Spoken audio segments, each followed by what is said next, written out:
if I have any criticism of the judge, it's that the judge did not allow the trial to be televised. And the reason I don't like that is because it leaves all of us vulnerable to being deceived by false or incorrect reporting about the events. You know, when it came to the George Zimmerman trial, I watched every minute of that trial and all the pretrial proceedings. When it came to the Kyle Rittenhouse trial, I watched every minute of it.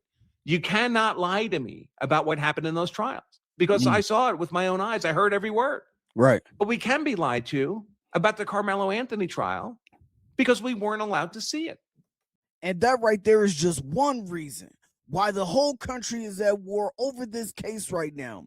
Because on one side, you have people saying the fix was in from day one. He was doomed before he ever stepped one foot into that courtroom. The witnesses lied on the stand and we didn't even get to see it. Then you have others on the other side of the fence saying he got exactly what he deserved. Murder is murder. As the results of this case have already started to pick up national media attention, being talked about on The View and even Fox News. Let's go ahead and get into it.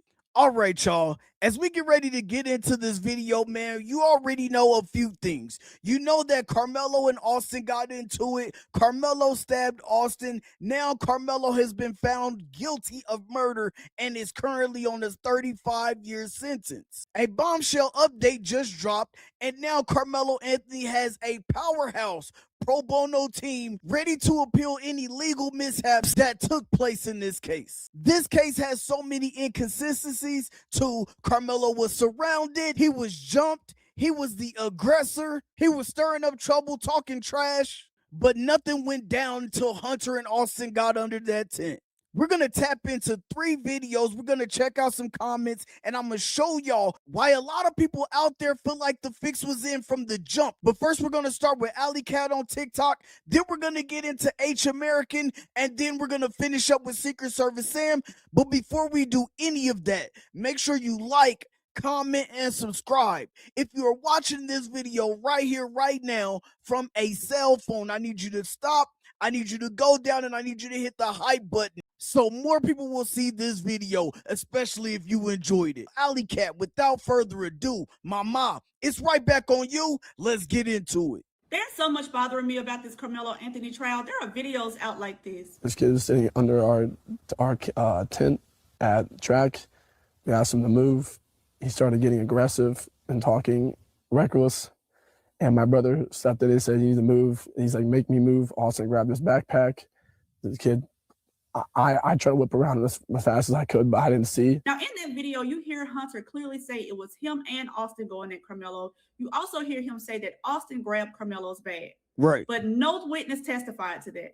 The defense didn't ask anybody about that. Like, right. What in the hell is going on? So you mean to tell me that Austin walked up 5 bleacher rows to get to Karmelo? He was yelling at Karmelo. Right. Him, his brother, and his friend were standing over Karmelo, and Karmelo was the aggressor in the situation.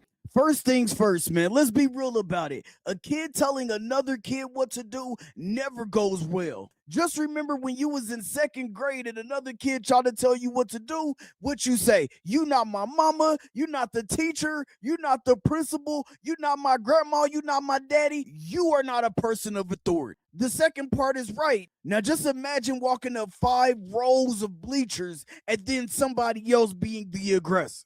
Not to mention the one thing that we did get to read in the transcript when they're bringing up Karmelo's response of "touch me" and see what happens is it stated that Austin told Karmelo, "Move or I'll beat your bitch ass." How would you expect another 17-year-old to respond to that? And not only that, where the hell were the adults in the situation? Where were the coaches? Karmelo was provoking him. Right. Although Austin is yelling at him, Austin is walking towards him. Austin grabs his bag, according to his brother. Right. And then grabs him by the shoulder and shove him. But Karmelo is the aggressor in this situation. Come on. Like, I don't understand any of it. Like how the girl testified that she don't know Austin, that she don't know Karmelo. However, she know that it's not about race. You don't know how Austin or Karmelo feel. So how can you say you know for sure this isn't about race? How can you say that you didn't see what actually took place because you were watching the event on the track, but you know that this was not self-defense? Like, y'all, none of this shit is making sense to me. I am sorry, y'all. This trial has aggravated me. I am taking a 1 week break from trials, y'all. Listen, when I have more updates, I'll let y'all know. The family do have ways that y'all can help them. But the irony in all of that is the moment that everybody starts to take a little step back for a second and let the appellate team do what they do, this case is starting to get more national attention. The ladies on The View were just talking about it a couple of days ago. And again, even Fox News picked it up. So mainstream America is now joining in on the conversation, whether we're ready for it or not. And to be honest, when we call members of the new media, people like Lakeisha Keisha here on YouTube. Then you got No Captivity with Freezy here on YouTube. You also got House of Hypocrites here on YouTube. They are staying on people's necks by doing reactions, pointing out blatant inconsistencies in this case, bringing experts onto their platform, and people are picking sides like crazy. Let's take a quick second to point out and highlight a few comments from AlleyKat's video. The first comment from AlleyKat's video comes from Ken with the twin, who says the law was not used to send Karmelo to prison. Next up, we have Samra, who says his attorney failed him. She kept it short and sweet. Then we have a woman named Snuggles. She says he was guilty in their eyes from the jump. I hope his appeal is fair. And lastly, we have another commenter named Sweetie, who says, I'm so confused about everything. There's so much information out here. Somebody please help me understand. And that right there is exactly why we're here. If you are still here with me right now, that means you're rocking with the content. Go ahead, hit the like button, subscribe to the channel, and hit the hype button so more people can see it and comment just like you. Now we're going to go ahead and jump into H American's video and see what he has to say. H American is right back on you, so let's get it. If I have any criticism of the judge, it's that the judge did not allow the trial to be televised. And the reason I don't like that is because it leaves all of us vulnerable to being deceived by false or incorrect reporting about the events. You know, when it came to the George Zimmerman trial, I watched every minute of that trial and all the pretrial proceedings. When it came to the Kyle Rittenhouse trial, I watched every minute of it. You cannot lie to me about what happened in those trials because I saw it with my own eyes. I heard every word. Yeah. But we can be lied to about the Karmelo Anthony trial because we weren't allowed to see it. Now, I can understand the judge wanting to clamp down on pretrial publicity and not get the jury pool tainted. But once the jury is seated, I think the American people had a right to watch those proceedings. Right. And I can understand too him not wanting to have a media spectacle, a circus over there. But the elements of this case was going to be talked about regardless. And when you keep the public out, the televised media out, you know people are going to speculate because you cannot see nor call out things that you do not see. We can't call out the mishaps. We can't point out the missteps. We cannot hold these witnesses accountable that are going up there, getting on the stand and completely changing their initial statement that they made to the police that they're now saying on the stand. And one of the things that really upsets me is we didn't get to watch in real time this kind of testimony. Now, Matt Walsh here is reciting prosecution. You had a few from the key witness, the witness for the defense that was supposed to make the case a self-defense. Karmelo Anthony was surrounded by attackers. Of course, he had to use a knife. And this is how that testimony actually went. He's reciting like from a transcript here. Prosecution, you had a few things wrong when we talked. Is that right? Witness, yes, sir. Prosecution, your initial statement to police that you saw Karmelo Anthony surrounded had to be after the stabbing. Witness, yes. Prosecution, you had a story in your head when we visited, correct? Witness, yes. Prosecution, and when you saw the video, your eyes were open to what actually happened. Is that right? Witness, yes. Prosecution, my impression when we first met, you thought when you saw people surrounding Karmelo Anthony, it was before the stabbing. Witness, yes, sir. Prosecution, that was actually after the stabbing. Witness, I couldn't really tell. Prosecution, when you and I met, you told me you thought it was before the stabbing. Witness, I thought it was as the stabbing was happening. Prosecution, you know you're wrong. Witness, yes, sir. Prosecutors then played surveillance video from the stadium that showed the witness was not looking at the Memorial High School tent at the time of the stabbing. Prosecution, have you learned how your mind can play tricks on you? Witness, yes, sir. Prosecution, you didn't have a knife on you. Witness, no, sir. Prosecution, have you ever been under another team's tent? Witness, no, sir. Prosecution, if you had been on another team's tent and they asked you to leave, would you? Witness, yes, sir. Tell me that ain't crazy. This witness on the stand sounds more like the prosecutors prepped him than Karmelo's own defense team. Tell me that's not wild to y'all. Not only that, my daughter ran track in high school.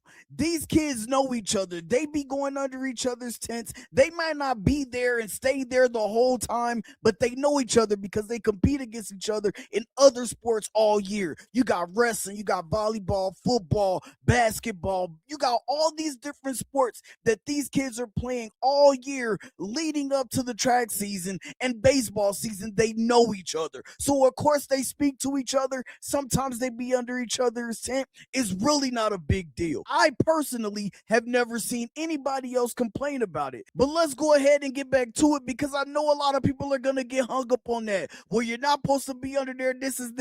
Listen, these athletic events are social events. These kids know each other. They're going to speak to each other. They're going to politic. It just is what it is. Let's get back to it. He went to the police with a firsthand account of what happened, an account in which Karmelo Anthony was surrounded under the tent by a bunch of students threatening to attack him. It's revealed by the surveillance footage, the same footage that everyone told us would be irrelevant to the trial, that actually this witness wasn't even looking at the tent when Metcalf was killed. The crowd that he saw in the tent in reality was Metcalf's teammates gathering around him and trying to save his life after Anthony stabbed him through the heart. So the witness has no credibility whatsoever, backtracked on everything he said. Really, they should be charging him with obstructing an investigation.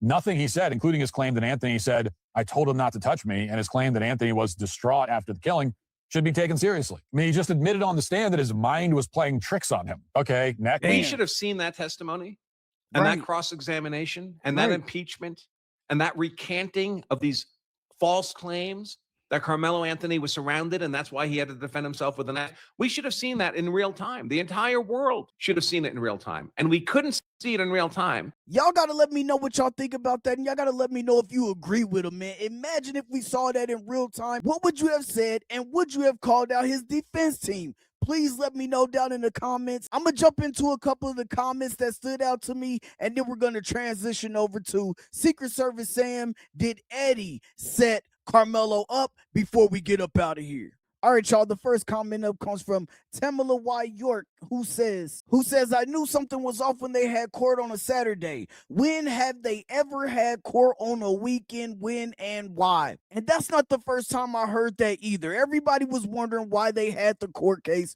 going on the weekend. But next up, we have Lux in Order, who states, well, now we know that witnesses lied during the state's cross. That's a fact. Next up, we have a comment coming from Becoming Me, who says the lawyer was leading with yes and no questions and asked him a question that you can only answer with expert background. You got 3 comments coming from 3 completely different angles, all pointing to the same conclusion. Something was off in that courtroom. But listen, before we get up out of here, we got one last video, and this video here is another reason why people are feeling the way that they feel about this case. A lot of people feel like Karmelo Anthony was set up. We're going to tap into a Secret Service Sam video who breaks down the Eddie portion of this case. Secret Service Sam here with a Karmelo Anthony update. Now here's something interesting. There's some pictures now floating around of a lot of the alleged witnesses in the case barbecuing together. Now, people have said that Eddie, one of the friends of the twins, who is the one who allegedly called Karmelo Anthony over to the tent, is also the one who said that Karmelo was the aggressor. Now, this is after his witness statement said they were bigger, they started it, pretty much everything down the line, implying that this could have been self-defense. But then in the end, he said Karmelo was the aggressor. So now we know exactly who that was on the stand. It was Eddie, the same person who acted like he really didn't know Karmelo Anthony that well until pictures came out showing them hanging out on multiple occasions. Not only that, Karmelo Anthony was dating Eddie girl best friend, and that's just another portion that we did not get to see, to be able to call these people out, ask them why they recanted on the stand and why they changed up their story. At the time, Karmelo Anthony was 5'8", 130 pounds, and then you have Hunter and Austin, who are both at least 6 feet and a little bit over 200 pounds each, surrounding Karmelo Anthony. But now you're switching your story up. Come on, bro, we gotta make it make sense. And here's an interesting point I just want to make. Eddie appears to be the only black person in a group of all white friends, right? And this is something that, you know, we see all the time, where just because you think they're friends of yours, you know, most of these groups it allows, they say the N-word, they say all these racist stuff, and they're like, we're not racist because Eddie's our friend. Right. But Eddie allegedly betrayed Karmelo in the worst way now. Right. Now, was this barbecue for all of them to get their story straight before the trial? And one thing interesting about this picture, which I won't post because they're minors, is there's a prom photo of all them together and Eddie is there. But at this barbecue, Eddie is not there. Eddie was not included. Damn. So let that be a lesson. Also, Facts. we know that Eddie allegedly took cell phone footage of the entire interaction. So where is that footage? You can get footage from a Nokia phone from early 2000s. They can get this footage. Right. I will always be here exposing the truth behind the headlines on the front line.